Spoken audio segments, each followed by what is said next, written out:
Fee reimbursement బకాయిలు విడుదల చేయాలంటూ ఏఐఎస్ఎఫ్ ఆందోళనకు దిగింది. బకాయిలు వెంటనే విడుదల చేయాలంటూ సచివాలయ ముట్టడికి విద్యార్థులు యత్నించారు. సచివాలయ ముట్టడికి ర్యాలీగా విద్యార్థి సంఘం నేతలు రావడంతో వారిని పోలీసులు అడ్డుకున్నారు. ఆందోళనకారులను బలవంతంగా అరెస్ట్ చేశారు. దీంతో అక్కడ ఉద్రిక్తత నెలకొంది.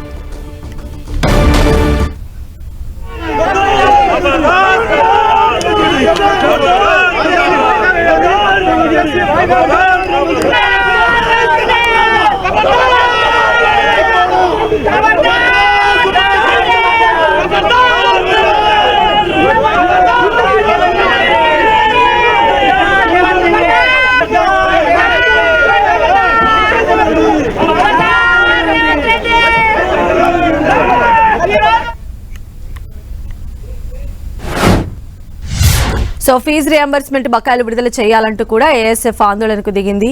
ప్రస్తుత పరిస్థితి ఏ విధంగా ఉంది అని అప్డేట్స్ అందించడానికి మా ప్రతినిధి కొండల్ మనకు లైవ్ లో అందుబాటులో ఉన్నారు. కొండల్, బీసీ జనసభ ఏఎస్ఎఫ్ రెండు కూడా ఈరోజు సెక్రటరియట్ కు ముట్టడికి పిలుపునిచ్చిన నేపథ్యంలో కొంత టెన్షన్ వాతావరణం అయితే సెక్రటరియట్ పరిసరాల్లో కొనసాగుతుంది. విడతల వారీగా విద్యార్థులు ఆందోళనకు దిగుతున్నారు. సెక్రటరియట్ ముట్టడికి ప్రయత్నం చేస్తున్న నేపథ్యంలో వారిని పోలీసులు అడ్డుకొని ఎక్కడికక్కడ అడ్డుకొని అరెస్ట్ చేసి పంపిస్తున్న పరిస్థితి ఉంది. మొత్తం సెక్రటరియట్కు వచ్చే దారులన్నీ కూడా నాలుగు వైపులకు వెళ్ళి ఎక్కడ కూడా ఆందోళనకారులు రాకుండా జాగ్రత్తలు అయితే పోలీసులు తీసుకున్నారు. భారీగా పోలీసులు మోహరించిన పరిస్థితి ఉంది.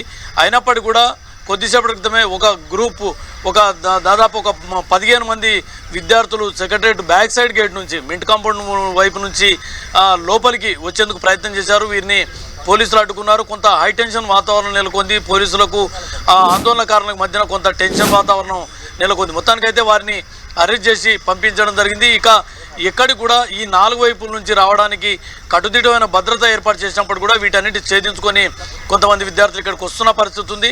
మరికొద్దిసేపట్లో ముఖ్యమంత్రి రేవంత్ రెడ్డి సచివాలయానికి రాబోతున్నారు. ఇక్కడ ఆర్థిక శాఖ పైన రివ్యూ కూడా చేయబోతున్నారు.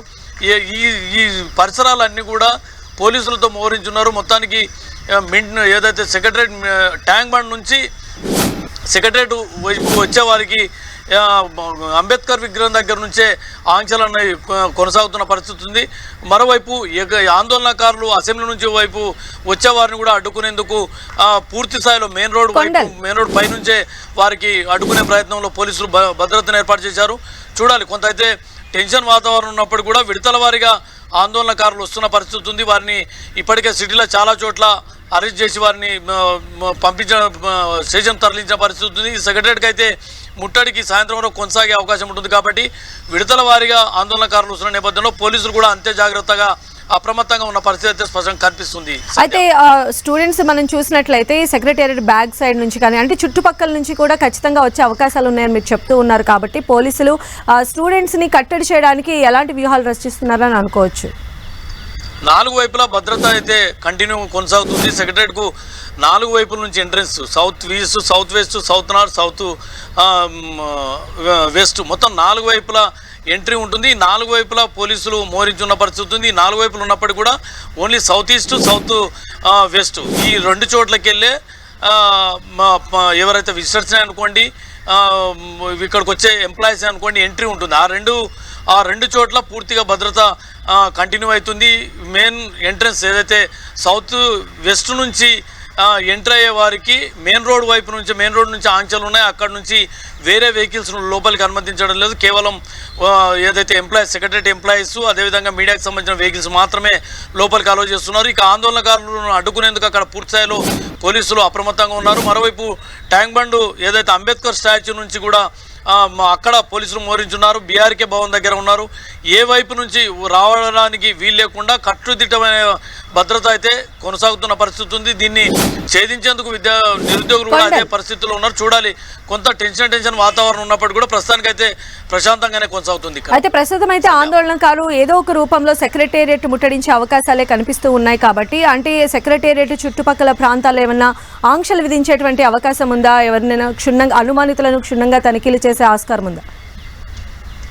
అలాంటి ఆంక్షలు అయితే ఏం విధించిన పరిస్థితి లేదు. భద్రత అయితే కంటిన్యూ కొనసాగుతుంది. భద్రత భారీ స్థాయిలో పోలీసులు మోహరించారు కాబట్టి ఆంక్షలని అనడానికైతే లేదు. ఎందుకంటే పూర్తి నాలుగు వైపులకు వెళ్ళి భద్రతను పోలీసులు మోహరించారు, బారికేడ్స్ పెట్టారు. ఇతర వెహికల్స్ ఏవి కూడా లోపలికి అనుమతించకుండా అయితే బారికేడ్స్ పెట్టిన పరిస్థితి ఉంది. ఇక ఆంక్షలు అన్నంత వరకు అయితే లేదు, కానీ 4 వైపుల నుంచి ఆందోళనకారులను కట్టడి చేసేందుకు అయితే పూర్తి స్థాయిలో అప్రమత్తంగా పోలీసులు ఉన్నారని చెప్పవచ్చు. అయితే ఆందోళనకారులు ఏం చెప్తున్నారు? మరి కాసేపట్లోనే రేవంత్ రెడ్డి కూడా వచ్చే అవకాశం ఉంది కదా, ఏమైనా వినతి పత్రం ఇవ్వాలని అలా ఏమైనా రిక్వెస్ట్లు ఏమైనా చేస్తూ ఉన్నారా? కేవలం ఆందోళనలకే పరిమితమయ్యారు? సెక్రటరేట్ ముట్టడికి అయితే బీసీ జనసభ ఏదైతే డిఎస్సి అనుకోండి, నిరుద్యోగులకు సంబంధించి ఉద్యోగాల భర్తీ అనుకోండి, డిఎస్సి వాయిదా, అదేవిధంగా గ్రూప్ 2 గ్రూప్ 3 వాయిదా, వీటిపైన బీసీ జనసభ ఆందోళనకు పిలుపునిచ్చింది, సచివాలయం ముట్టడికి పిలుపునిచ్చింది. ఇక ఏఐఎస్ఎఫ్ వచ్చే వరకు ఫీజు రీయింబర్స్మెంట్ బకాయిలు చెల్లించాలి, విద్యార్థులకు కాలేజీల్లో ప్రైవేట్ కాలేజీల్లో యాజమాన్యాలు ఇబ్బందులు గురి చేస్తున్నాయి, బకాయిలను ప్రభుత్వం చెల్లించిన నేపథ్యంలో వారి నుంచి విద్యార్థులు ఆందోళన పడుతున్న పరిస్థితి ఉంది. కాబట్టి తక్షణమే పాత బకాయిలన్నీ చెల్లించాలి, ఫీజు రీయింబర్స్మెంట్ను కొనసాగించాలన్న డిమాండ్తో ఏఐఎస్ఎఫ్ సెక్రటరేట్ ముట్టడికి పిలుపునిచ్చింది. అయితే ఈ అంశాలపై ఫీజు రీయింబర్స్మెంట్పై ప్రభుత్వం అయితే ఇప్పటికే ప్రకటించింది. ఫీజు రీయింబర్స్మెంట్ పథకాన్ని కంటిన్యూ చేస్తాం, కొనసాగుతుంది, దీంట్లో ఎవరు ఆందోళన పడాల్సిన అవసరం లేదని ముఖ్యమంత్రి రేవంత్ రెడ్డి ప్రకటించారు. దాంతోపాటు ఫీజు రీయింబర్స్మెంట్ బకాయిలకు సంబంధించిన అంశం, గత ప్రభుత్వంలో బకాయిలు ఉన్నాయి, ఆ బకాయిలను తీర్చేందుకు మా ప్రభుత్వం కూడా ప్రయత్నం చేస్తుంది. దీనికి సంబంధించి మంత్రి శ్రీధర్ బాబు దీన్ని యాజమాన్యాలతో మాట్లాడి చర్చించి ఒక కొలికి తీసుకొస్తారని కూడా ప్రభుత్వం ప్రకటించింది. అయితే తక్షణమే దీనిపైన ప్రభుత్వం నుంచి ఒక ప్రకటన రావాలన్న డిమాండ్ అయితే అటు 2 సంఘాలు బీసీ జనసభ నుంచి అనుకోండి, ఏఐఎస్ఎఫ్ నుంచి ఆశిస్తున్న పరిస్థితి ఉంది. దీనిపైన ప్రభుత్వం ఎలా స్పందిస్తుంది? ముఖ్యమంత్రి రేవంత్ రెడ్డి మరికొద్దిసేపట్లో సచివాలయానికి రానున్న నేపథ్యంలో దీనిపైన ప్రభుత్వం ఎలాంటి స్పందన ఉంటుందన్నది చూడాల్సి ఉంటుంది. సంధ్య. రైట్ కొండల్.